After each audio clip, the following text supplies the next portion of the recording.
मी बाल सिने कलाकार साईराज वैशाली अतुल सरडे. मी तर 8वीत आहे, पण तुम्ही 10वी आणि 12वीच्या पेपरच्या उंबरठ्यावर उभे आहात. पेपर म्हणजे काय? ताण, तणाव, दडपण? तर नाही. पेपर हा एक उत्सवही असू शकतो.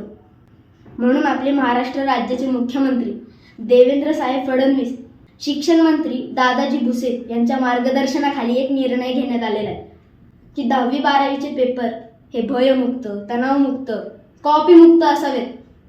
आणि यासाठीच हवा असतो एक शांत वेळ, एक सकारात्मक वातावरण. आणि हे वातावरण तुम्हाला परीक्षा केंद्रावर उपलब्ध करून देणार आहे. कॉपी करू नये हाही एक कडक उपाय, पण तुम्हाला पेपरच्या वेळी तणाव येऊ नये याचीही पूर्णपणे काळजी घेण्यात आलेली आहे. म्हणून मी तुम्हाला लहान मित्र म्हणून विनंती करतो. मित्र कशाला, भाऊच समजा की.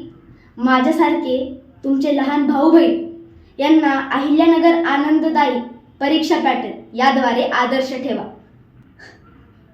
नाही कळलं? सरळच बोलतो. कॉपी कॉपी करायची नाही, आत्मविश्वासाने पेपर लिहायचा. म्हणून तुम्हाला माझ्याकडून पेपरसाठी खूप खूप शुभेच्छा. धन्यवाद.